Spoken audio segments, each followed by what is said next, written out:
um grande momento dessa nossa luta. Foi, primeiro, quando foi feito o plano diretor. Aí vamos falar um pouquinho da questão urbanística para vocês terem mais ou menos a ideia. Em 1972, foi feita a primeira lei de zoneamento na cidade de São Paulo. Então tinha, antes São Paulo era mais ou menos, tinha a área central, a zona urbana, a zona suburbana, tinha alguns índices urbanísticos, mas uma coisa muito geral. Então em 72 foi feita a lei de zoneamento, estabeleceu onde pode fazer prédio, onde pode fazer casa, enfim. Quando o PT entrou em 2000, a Constituição, é muito importante a gente lembrar que essa Constituição foi um marco fundamental para a questão da organização das cidades. Ela estabeleceu que todo município com mais de 20 mil habitantes tinha que ter um plano diretor dali a 5 anos. Esse prazo não foi muito atendido, mas enfim, as pessoas tinham que se organizar de alguma maneira. Em 2001, nós tivemos uma dúvida técnica. Quer dizer, essa história de Z1, Z2, Z3, isso aí é 72? Z1, Z2, Z3 virou 72. Antes, na época da CIT, não tinha nada disso? Não tinha nada disso. A CIT, ela começou a lotear em 1920, mais ou menos. E o plano que ela fazia foi baseado numa ideia inglesa da cidade-parque, porque Londres, com a industrialização, teve um problema enorme, porque todo mundo foi para Londres, por conta das fábricas, e Londres virou um caos absoluto. Então teve aquela ideia da cidade-jardim, de se criar nos bairros londrinos, tudo bem? Se criar nos bairros londrinos lugares a menos um bairro, e aí eles fizeram esse tipo de bairro-jardim, com boas largas, grandes calçadas, calçadas com área verde, uma boa drenagem, as casas recuadas, com grandes jardins e tal, que ficou o nosso modelão aí de jardins, depois teve o Pacaembu, enfim. E naquela época, 1920, 1930, a companhia CIT estabeleceu regras de zoneamento para os seus bairros. Então, ela tinha o seu zoneamento. E o resto era resto. Tinha a área central da cidade, se você podia construir 6 vezes a área do terreno, por exemplo, e tinha os bairros de periferia, cada um mais ou menos construía como queria. E depois de 72, então, foi essa formalização. Primeiro foram 8 zonas de uso, Z1, que é estritamente residencial, Z5, que é a área central, Z7, que é a área industrial, e Z8, que são as áreas, por exemplo, Ibirapuera era uma Z8, Aeroporto de Congonhas é uma Z8. E ao longo do tempo esse zoneamento foi aumentando, foram criando novas zonas, mais ou menos com certo planejamento. Quem foi o idealizador disso? O Cândido Malta, o professor Cândido Malta. E o senhor chamado Benjamin Adilon Ribeiro, que também é um arquiteto, urbanista, que ele, mais o Cândido, mais um pequeno grupo, o Luiz Carlos Costa, que é uma pessoa que milita com a gente também, um senhor urbanista, esse grupo que bolou esse primeiro zoneamento. Daí, o outro marco importante foi, então, em 1988, a Constituição, né, que estabeleceu essa história da obrigatoriedade dos planos diretores, e depois teve o Estatuto da Cidade, que é uma lei federal muito importante, ela é de 2001, que ela estabeleceu uma série de instrumentos para gerenciar, para planejar a cidade. Uma outra hora, aí a gente detalha esses instrumentos, se vocês quiserem. E aí, então, teve uma grande discussão, realmente,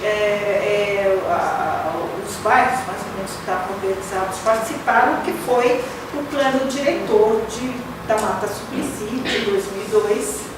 E esse plano diretor, ele mudou um pouco essa história do zoneamento, porque antes o zoneamento acabou tendo 19 tipos de zona e mais 6 tipos de corredor. A Avenida Brasil, por exemplo, é um corredor. O bairro, ele acorta o bairro, que é residencial, mas os imóveis da Avenida Brasil pode ter comércio e serviço. Mas a tipologia, quer dizer, as casas continuam mais ou menos as mesmas. Então, ela é um tipo de corredor. Isso viraram 6 tipos de corredor. E com o plano diretor alterou essa situação. Ficaram 3 zonas mistas, zona mista 1, 2 e 3, a zona estritamente residencial, a zona industrial, também continuaram essas zonas específicas e depois do plano diretor, então, nós tivemos os 31 planos regionais. As EIs foi criada nesse plano. As EIs foram criadas aqui, Zona Especial de Interesse Social. Zona Especial de Interesse Social, Zona de Agricultura, enfim, tem uma série a organização da cidade ficou diferente. E depois, então, com base no plano diretor, foram criados 31 planos regionais. Os 31 planos regionais são as 31 subprefeituras. Nós estamos aqui na subprefeitura de Pinheiros e por exemplo, um dos instrumentos importantes que foram criados foi o da operação urbana, que é uma coisa que deve estar chocando vocês. Por exemplo, a área da Faria Lima tem um perímetro e nesse perímetro praticamente é um liberou geral. Na região da Faria Lima se pode, além, porque existe na nossa subprefeitura um zoneamento básico. E na operação urbana, nesse perímetro que é específico da Faria Lima, você pode aumentar essa construção, você pode verticalizar. Verticalizar comprando área quadrada de um determinado estoque. Eu acho que talvez tenha sido complicado. Isso é uma coisa bem importante para entender, porque é uma compra meio virtual, né, na verdade. Parece compra de carbono. Nos 31 planos regionais, em cada subprefeitura, vamos falar da subprefeitura de Pinheiros, foi estabelecido um zoneamento. Então, hoje em dia, existe o coeficiente básico. Todo mundo pode construir uma vez a área do seu terreno grátis. Então, esse terreno aqui tem 100 e poucos metros quadrados, eu posso construir 100 e poucos metros quadrados sem pagar nada. Essa casa aqui está dentro desse uma vez a área do terreno. Nesta zona, eu estou numa zona mista. Não sei se vocês repararam, aqui, nesse quarteirão da frente, está subindo o edifício monumental. Esse edifício monumental, ele tem, vamos dizer que ele tenha 3.000 metros quadrados de terreno. Ele pode construir grátis 3.000 metros quadrados. Só que como esse zoneamento aqui é uma zona mista 2, as pessoas podem construir 2 vezes a área do terreno. Só que ele tem 3.000 grátis e ele pode comprar mais 3.000. Só que ele vai comprar de quem? Ele vai comprar de um estoque. Ele vai lá na Secretaria de Desenvolvimento Urbano e fala: eu quero comprar 3.000 metros quadrados de área para fazer o meu prédio de escritórios lá na Rua Amália de Noronha. E aí a Secretaria de Desenvolvimento Urbano vai ver: bom, você está na subprefeitura de Pinheiros, você está no distrito de Pinheiros. Aqui a nossa subprefeitura tem 4 distritos: Alto de Pinheiros, Pinheiros, Jardim Paulista e Itaim.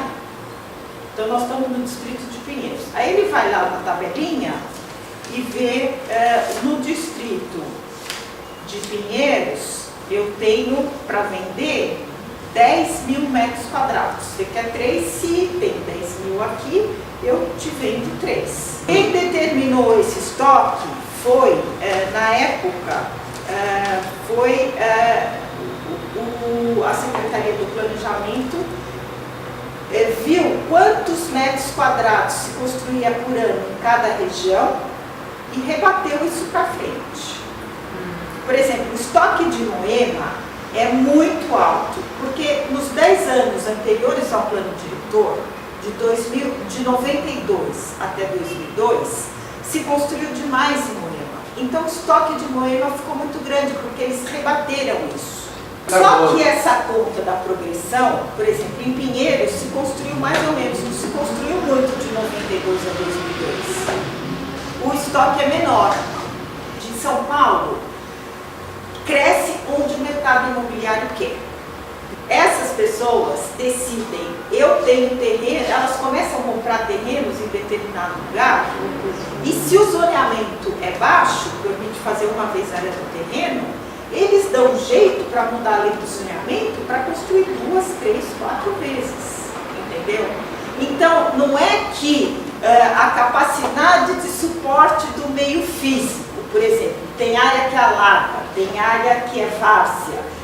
Várzea não pode construir, não deveria construir, porque é justamente aquela área que o rio usa para inundar. Todo ano o rio cresce e inunda naquele mesmo lugar.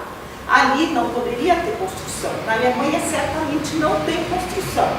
Nos Estados Unidos também não tem construção.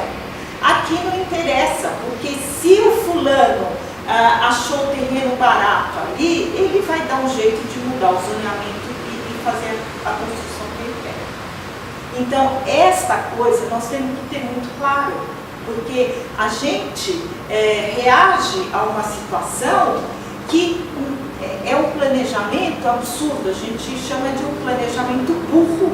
Por quê?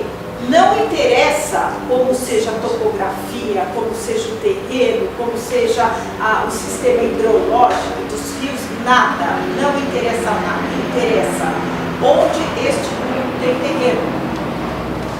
A Avenida Luiz Carlos Berrini, por que cresceu lá? Porque a família Matarazzo, a família Leite, a família não sei o que, tinha ao longo de uma estrada de ferro, porque a família Matarazzo tinha várias indústrias, tinha a estrada de ferro que passava ali pela região da Marginal, hoje é a Marginal do Rio Pinheiros, tinha um monte de área por ali. E por ali eles foram loteando, eles foram vendendo e cresceu, eles fizeram o zoneamento de acordo com o interesse deles e virou Berrini.